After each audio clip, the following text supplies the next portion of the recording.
This is Let's Talk Marvel Spider-Man 1, 2, and Miles Morales. Welcome! Previously, I wanted to do a Let's Talk Marvel Spider-Man Miles Morales only. However, during the recording of the video, I kept going back to the first game for references several times to the point that the first game took the spotlight. Then, at the same time, the release of Marvel Spider-Man 2 for PC was around the corner, so I decided to stall everything till I finished the sequel. I'm glad I did.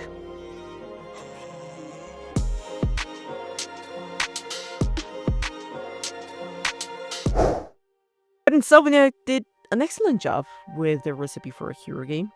The hero fantasy is palpable across every game of the franchise. You feel like Spider-Man as you swing across New York, or fight crowds of enemies with gadgets, or your Spider-Man abilities. Both Peter Parker and Miles Morales show off their personalities in flair as they fight and swing. They feel different from one another. The Spider-Man franchise as a whole has great balance, though there is one game that lags behind, which is why I wanted to make this video. But before we continue, it is necessary to say, spoiler alert, I'll talk in some level of detail about each game, and the PC port for Marvel Spider-Man 2 is still pretty fresh. If you haven't played it, I will suggest skipping the video entirely. Just close it. Off. Go and play the game, and then come back. But if you don't care, go ahead.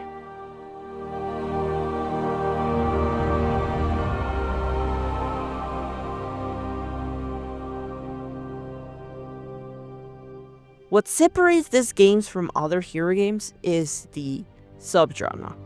As I said before, hero games have action, but how that element is packed for us makes the games apart from others. Because in the case of Marvel Spider-Man, plenty of players will agree that this game is an action-adventure. But I like to add a third element that makes the game stand out from others, and that's the element of the cinematic. Because while we have an open world to explore and we pick what side missions or collectibles we complete first as we please, there is a crafted narrative. This narrative brings out the elements of storytelling as a forefront of the adventure. And to simplify it, main characters, conflict, and an objective or a goal are the key components. To make a story compelling, you kinda need these basic elements. Marvel Spider-Man has all three of them. Main character is Peter Parker, a seasoned superhero. Conflict will vary as the story goes on, but it is always a villain trying to harm others because of revenge. The objective in the case of Spider-Man is to protect New York, and for Peter Parker, maintain personal relationships as well as a job. Now, these three will complement each other throughout the three stages of the story. In this game, I think it is done perfectly because even though the game has several antagonistic figures, none of them overshadow or make convoluted the story. Like, there is a structure beneath the chaos of having more than 5 villains plotting against Spider-Man. During crucial points of the story, like the prison break, Dr. Ock becoming a bigger threat, the alliance of Mr. Negative and Dr. Ock, Spider-Man always faces antagonistic forces in all aspects of his life, but more critically in his personal life. As we know in the game, Spider-Man comes victorious, but his real persona, Peter Parker, loses more than one important person in his life, and the heavier loss being Aunt May, because she has fallen ill from the virus, Devil's Breath. Conflicts without consequences of any kind leaves you with no feelings, just like a fairy tale. Everything is good in the world. No rewards, no risks. Which, after spending 10 plus hours with a game, seems kinda pointless. But even if the game had no story, like other video games that are more gameplay focused, they'll still give something back. Risks and rewards. And Marvel Spider-Man gives that back with a healthy spoon of reality mixed with fantasy. It punches you in the gut because it shatters the hope of saving everyone once Spider-Man acquires the cure of Devil's Breath. Not everybody will live, because Aunt May, in this case, sacrifices herself for the greater good. If Peter uses the cure on Aunt May, there won't be more for other people. But if Peter works in duplicating the cure, then Aunt May will run out of time. And that's the big thing about this. See that decisions have consequences. Conflict brings difficult decisions. Characters grow out of those conflicts because no matter if their decision is bad or good, they change once they've taken it.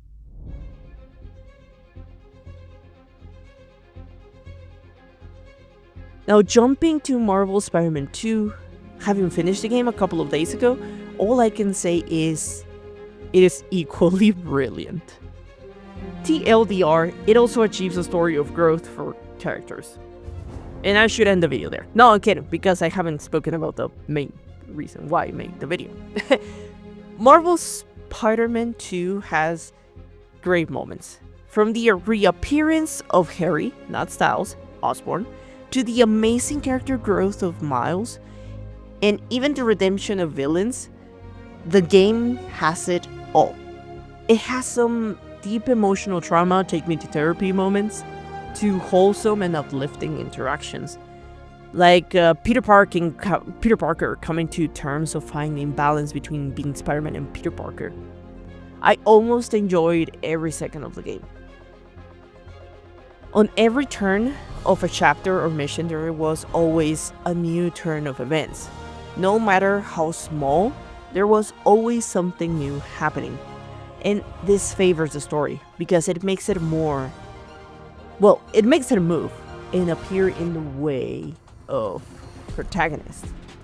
Now, I want to make a small moment to appreciate my favorite antagonist on the game. It's not Venom, not Kraven. Both had great presence and they were intimidating in their own way. But they aren't my favorite because it is this guy. Cletus Cassidy is the true face of evil. Even though he just showed up for flame side missions and most of the time felt like he was like a low-level criminal, in the end he ended up being like this true mastermind criminal. This game, this man is gonna blow our minds up in the next game, I hope. Because I feel like the main reason why I like him so much is because of how similar he is to Joseph Seed or his military brother, Jacob Seed. Cletus is a psychopathic leader of a fanatical cult of serial arsonists, which kind of fits on the shape of Joseph Seed. But he is insane, he is also clever. He is an antagonist that is always looking a step ahead. His monologues, ruthlessness, and demented mind make him the perfect combination. And I cannot wait to see where the developers and the writers take this character. Now back to the original topic. The game takes a moment to touch on almost everybody's character's growth. Even with the sequel having many characters, if not a bit more than previous games, it manages to give almost all of them a moment of growth. They build a path for themselves. Particularly for Miles and Peter. I mean, duh, of course, they're the main characters. But either way, Peter has a tearful confrontation with demons from the past because he comes to terms with the loss of Aunt May as Venom is trying to take a hold of that pain to use it in his favor. Peter and MJ also confront or have a moment to seek their problems within their relationship, and then Harry and Peter relive the best moments of their lives now that they have a moment to reunite before the downfall of their relationship. It is a roller coaster, and the roller coaster has multiple seats because Miles Morales is also sitting there and he has his own moment of spotlight. Throughout this game, I got to see Miles grow into the Spider-Man suit. He had to confront not only the men that killed his father, but on a deeper level, he had to fight himself. The whole fight between Miles and Mr. Nader was beautifully orchestrated. We saw from superficial to deep-seated fears. Miles has not just the Spider-Man, but as his normal person. The face that seeks deep relationships with his mom, friends, girlfriend, uncle, and dad. it showcased Spider-Man as more than a suit. The real person underneath the suit. And I think that's what makes hero games special, or any hero media for that matter. The daily normal struggles in the lives of heroic characters. Swinging through the kingdom in the night. I only see you in the city light. I remember when Marvel Spider-Man Miles Morales came out, and most people complained about the game, saying it could have been DLC. And at the time, the game had been out on PC, but once it went out and I played it, I can say I see it. I understand why people felt like the game should have been DLC. And even the game doesn't have enough to be a DLC. I've played Marvel Spider-Man DLC, and those have stories to tell. Characters change, stories moved on. But with Miles Morales, it stays the same. He goes in as the same guy, same hero, and comes out of it the same. Yes, things happen, like his once best friend and now enemy has more, does a whole 180 degrees on the game. But that character has more growth and character development that he did in the game. Like, it could have been a greater moment for Miles Morales to be tested as Spider-Man, taking in the city on his own. Create his own rivals that hunt his future self. Set him up for more within his story. He's gonna make mistakes that lead to those problems. Because he is a new, naive, confident Spider-Man that needs to forge his own path like Peter did once long ago. I think the problem of Miles Morales is similar to what fans complain about the MCU variants of Peter Parker. How it started with the help of Tony Stark and had him as a safety blanket. Peter Parker didn't feel like his mistakes had consequences or that repercussions could fall on him because he had someone to fall on.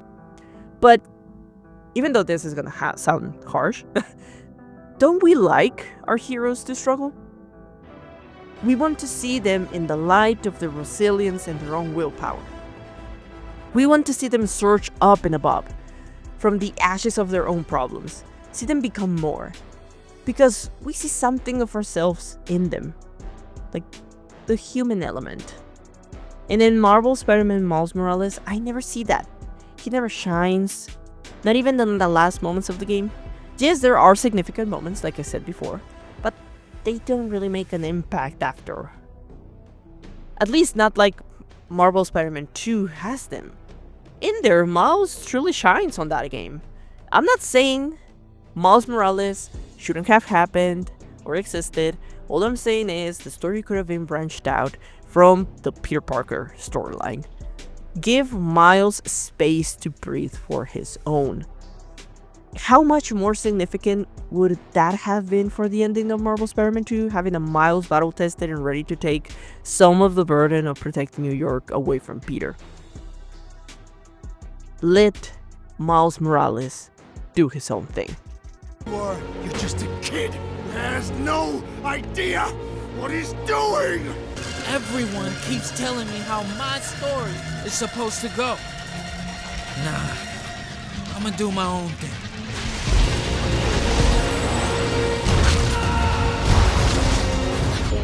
But that is all for this video.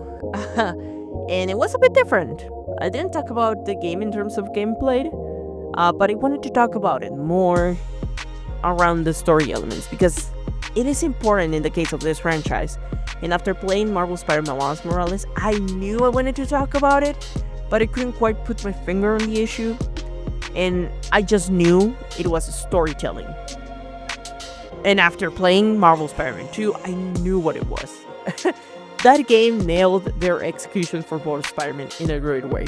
And it showcased to me how much Miles Morales was, I forgot the word, but how much he was underplayed, I guess, on his own game. And I just wanted to talk about that specific thing. But also, just to go back, I'm super excited where the team is gonna take, the Insomniac team is gonna take the story of Cletus Cassidy, whatever his name is. Make it epic, Insomniac, please. Make it epic, make it ruthless, make it bloody, make it difficult, make it tough. I'm so excited for that. But that's all for this episode. I'm the Honey Badger, and I hope to see you in the next video of my gaming adventures. If you like the video, if you like the video, leave a like or comment. It really helps. Don't forget to subscribe. See you in the next video. Keep on gaming.